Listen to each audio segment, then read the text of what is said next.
성도님들이 이제 한 번씩 이야기를 하다 보면 목사님들은 모이면 무슨 얘기를 하는지 궁금해 하시는 분들이 계십니다.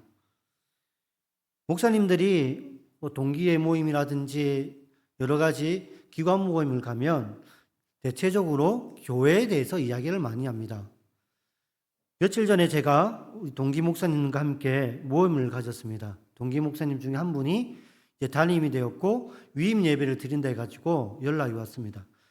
저는 안 가려고 했는데 축가를 불러야 된다고 인원을 맞춰야 된다 해가지고 불려갔습니다.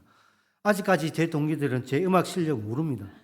그래서 가면서 크게 불러줘야 된다 그렇게 얘기하면서 축가도 부르고 식사도 하고 함께 카페에서 여러 가지 이야기를 했습니다.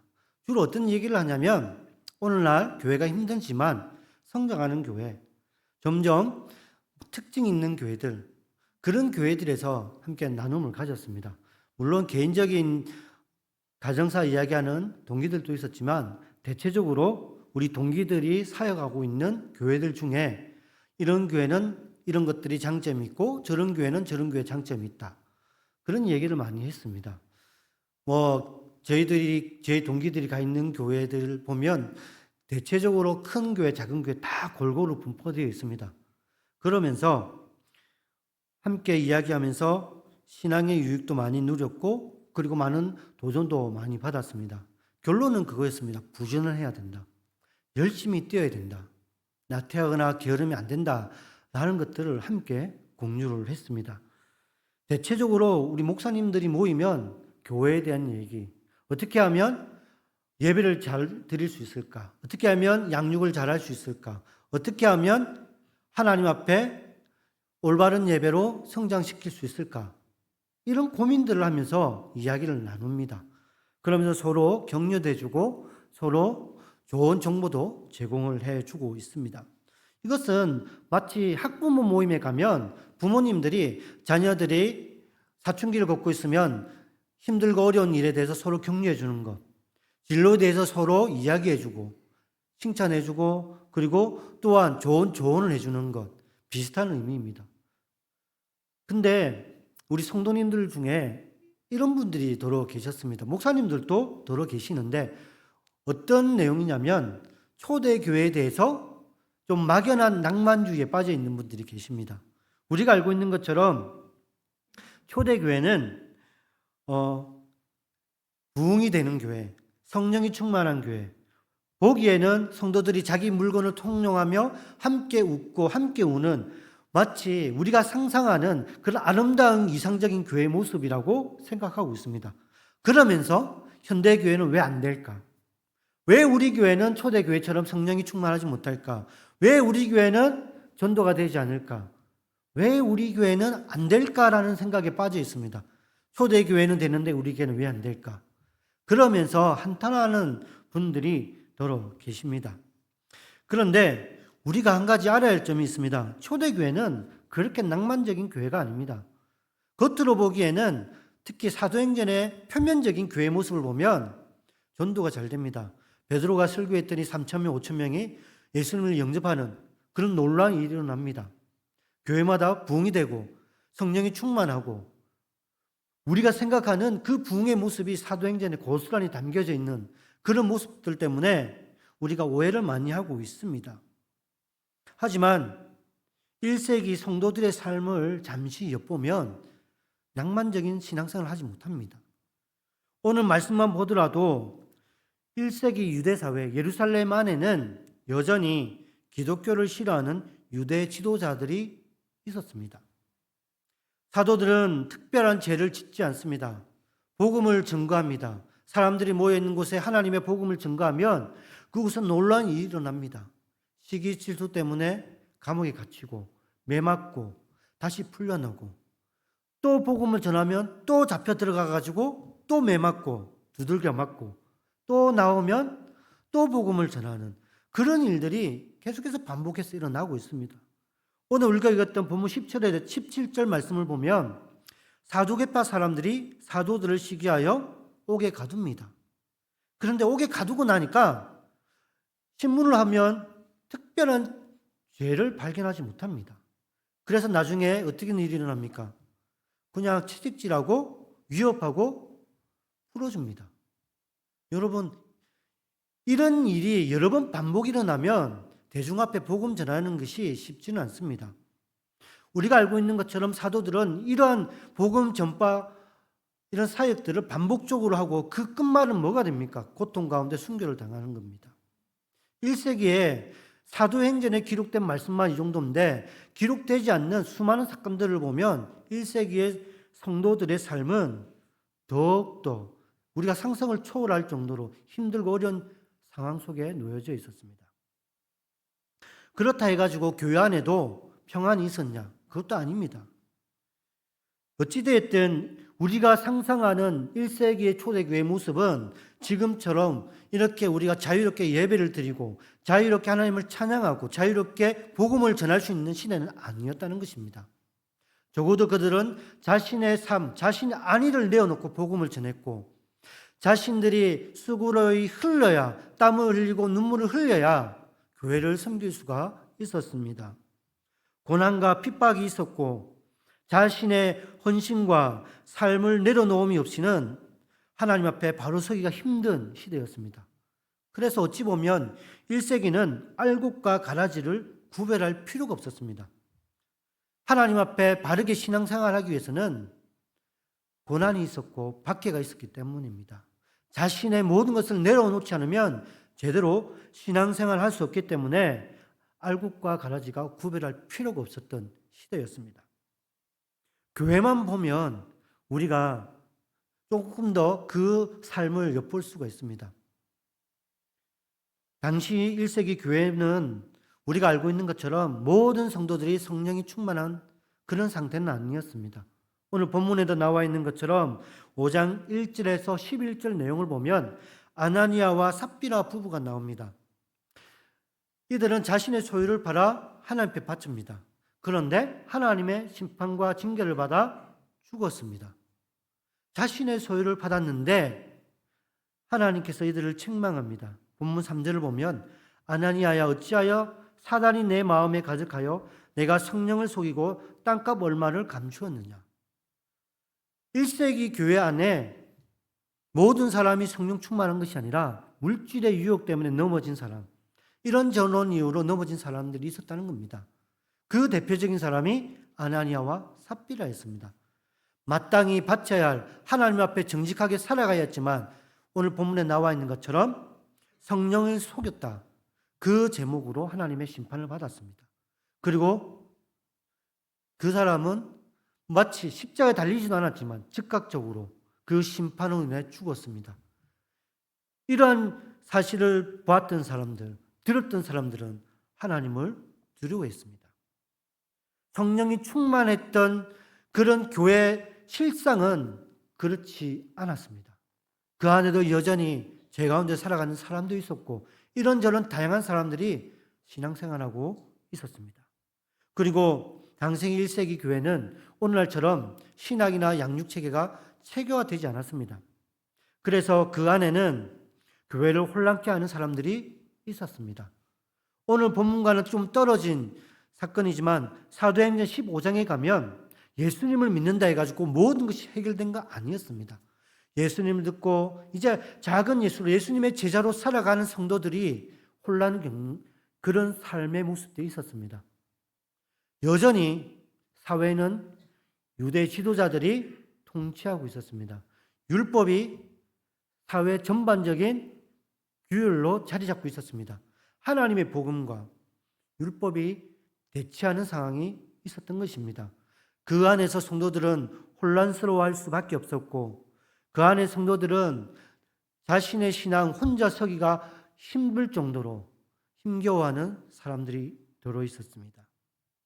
그리고 사회적으로 보더라도 오늘 본문 36절과 37절 말씀을 보면 사회적으로 저항 운동하는 사람들이 있었습니다.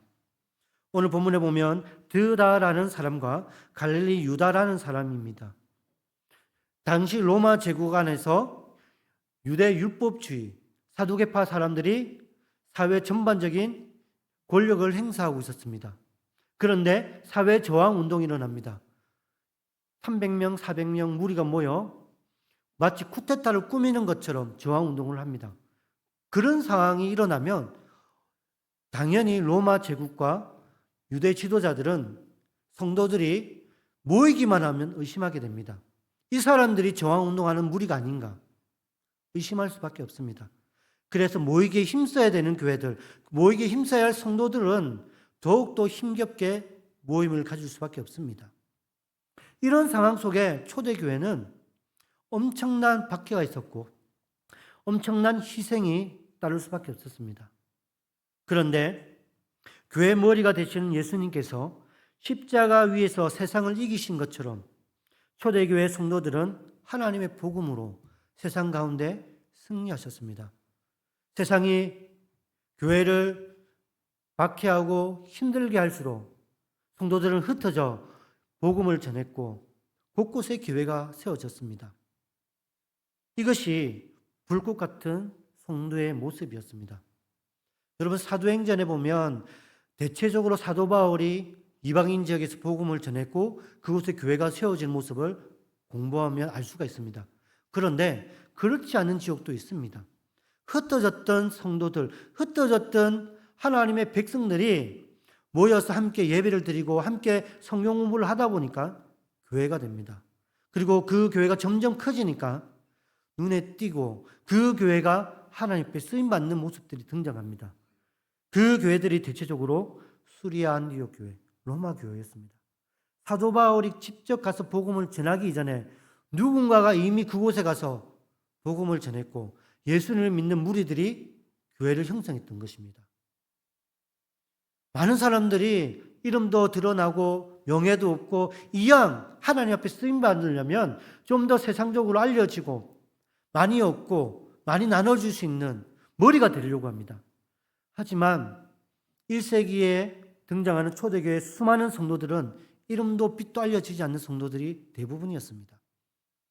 무명의 그리스도인들, 기꺼이 자기 자신을 하나님의 복음 앞에 내어놓고 불꽃처럼 살아왔던 그 1세기의 무명의 그리스도인들이 부흥의 불이 되었던 것입니다. 오늘날 한국교회 수많은 성도들이 불꽃이 되어야 됩니다.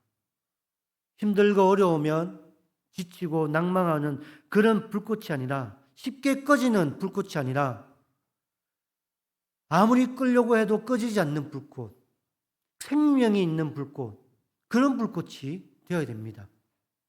우리가 가스레인지를 켤 때 불꽃이 막 일어나지 않습니까? 근데 그 불꽃이 일어나지 않으면 아마 바로 가스레인지를 교체하거나 수리에 들어갑니다. 근데 웬만하면 그 불꽃이 꺼지지 않습니다.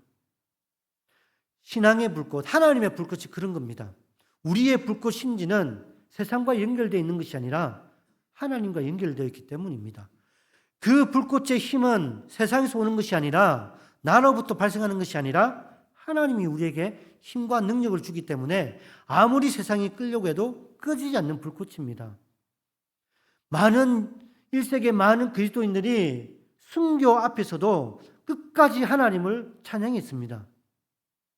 하나님 부인하면, 하나님 욕하면 살려주겠다고, 그리고 너의 미래는 내가 보장해주겠다고 하는 그런 유혹과 핍박이 있어도 수많은 그리스도인들이 하나님을 찬양했습니다. 고통 가운데 하나님을 예배했습니다. 그리고 고통 가운데 복음을 전했습니다. 그 불꽃이 흩어지니까 그 불꽃이 하나님의 시기가 되었을 때 놀라운 부흥의 불꽃이 되었습니다. 오늘 이 시대에 우리가 오늘 본문 말씀을 통해 기억해야 할 것은 그겁니다.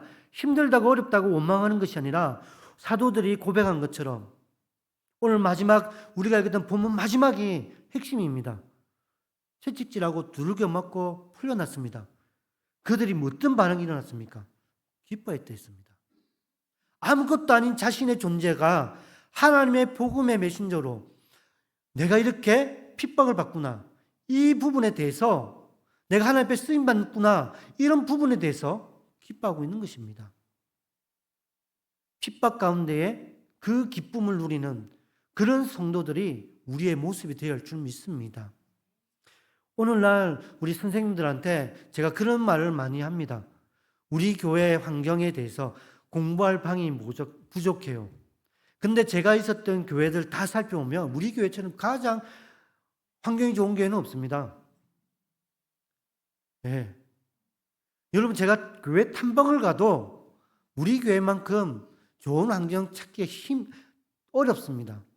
그런데 우리는 익숙해져 있습니다. 좀 더 좋은 환경. 예전에 제가 다른 교회에서 이제 학생들을 이제 지도하면서 한 선생님이 그런 고민을 합니다. 저희 반이 3명인데 갑자기 12명이 불었어요. 너무 힘들어요. 환경이 좀 개선되었으면 좋겠어요. 막 이렇게 기도 제목을 내는 겁니다. 근데 놀라운 것은 그 기도 제목이 1년 또 채 가기 전에 응답이 됩니다. 그 12명의 학생이 다른 게 다 가버립니다. 그래서 제가 그런 말을 합니다. 제발 이런 말 하지 말라고.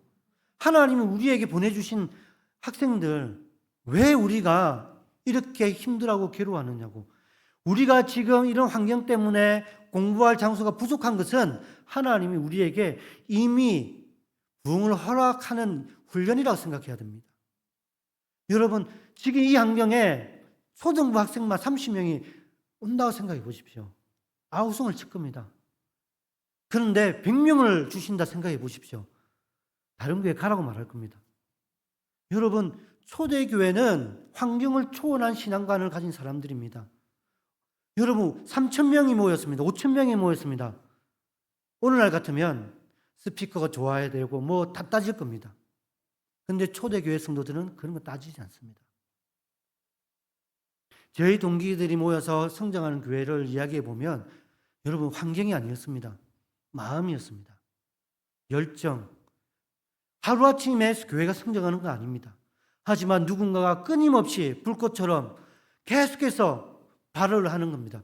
그럼 누군가가 도전을 받게 되죠. 누군가 또 도전을 받게 되죠. 그런 열정적인 사람들이 한 명씩 한 명씩 늘어나고 마치 안 될 거야처럼 생각하는 그 일들을 누군가가 계속 해나갑니다. 그러다 보니까 교회가 성장하게 되고 교회가 점점 생명을 얻게 되고 교회가 점점 선한 영향을 미치게 되는 것입니다. 우리가 기억해야 할 것은 뭔가 우리에게 필요한 것보다 가장 필요한 것, 바로 내가 하나님 앞에 내 것을 내어놓아야 할 불꽃 같은 믿음입니다. 믿음이라는 것은 처음부터 모든 것을 하나님께 맡기고 하나님이 하셔야지 하면서 내가 뒤로 빠지는 것이 아니라 정말 최선을 다해서 코피가 나도록 입에 단내가 나도록 최선을 다합니다. 그리고 그 결과를 하나님께 맡겨드립니다. 하나님이 어떤 결과를 주시든지 그리 아니하실지라도 하나님께 감사할 수 있는 것, 그리 아니하실지라도 모든 것을 하나님 앞에 올려드릴 수 있는 그런 마음, 그것이 믿음이라는 것입니다. 하루아침에 모든 것이 이루어지지 않습니다. 농부가 게으르면 가을에 추수를 할 수가 없습니다. 학생이 잠을 많이 자고 다른 친구들 공부할 때 놀면 좋은 성적을 거둘 수가 없습니다. 부지런해야 됩니다. 열심히 노력해야 됩니다. 그래야 좋은 결과를 기대할 수 있습니다. 세상에 하나님을 믿지 않은 자들도 이 사실은 알고 있습니다. 우리 예수님도 이것을 강조하셨습니다. 게으른 자 먹지도 말라. 그리고 마태복음과 누가복음에 보더라도 이 세상에 추수할 곡식은 많은데 추수할 일꾼이 부족하다는 것입니다. 교회가 힘들다 주일학교 힘들다 하더라도 지금 이 순간에도 부산 안에도 성장하는 교회가 있습니다. 우리보다 좀 더 열악한 환경에 있다 하더라도 그들은 하나님께 최선을 다하면서 열심히 자신의 사명을 감당하고 있습니다. 어제 우리가 그토록 저 교회 힘들어서 어떡하지? 그런 교회가 머지않아 또 성장하는 모습을 보면 여러분 도전이 되어야 됩니다. 힘듭니다. 어렵습니다. 그러나 하나님은 우리에게 우리가 뭔가 바라는 성도가 아니라 내 것을 내어놓고 기꺼이 감사할 수 있는 성도로, 그런 불꽃 같은 성도로 살아가기를 원하십니다. 교사 힘듭니다. 어렵습니다. 찬양도 힘듭니다. 어렵습니다. 쉬운 게 하나도 없습니다. 쉽다면 그냥 누군가가 절로 찬양하면서 할 수 있습니다. 하지만 우리 하나님이 원하시는 것은 힘들고 지친다 할지라도 하나님의 나라를 바라보면서 오늘 본문에 나온 사도들처럼 기뻐하면서 하나님 앞에 달려가는 그런 믿음의 자세, 그런 불꽃 같은 성도들의 마음일 줄 믿습니다. 한 주간을 살아가면서 교회뿐만 아니라 여러분의 가정, 여러분의 삶의 현장이 이런 불꽃 같은 전도와 그리고 선교의 현장이 되길 바랍니다. 하나님은 여러분 한 사람 한 사람을 통하여 여러분이 가는 곳마다 하나님의 나라가 되기를 원하시고 여러분 한 사람 한 사람을 통하여 하나님의 복음이 전파되기를 원하십니다. 여러분은 하나님이 세상에서 가장 기뻐하시고 가장 행복해 하시는 하나님의 증인이라는 것을 믿으시기 바랍니다. 비록 우리는 부족하고 연약하지만 하나님은 우리를 위해서 지금도 일하고 계십니다. 우리를 위해 일하셨고 지금 우리를 위해서 일하시고 그리고 우리를 위해서 일하실 것입니다. 그 하나님을 통하여 우리가 하나님의 거룩한 불꽃 그리고 부흥의 근원지가 되기를 간절히 소원합니다.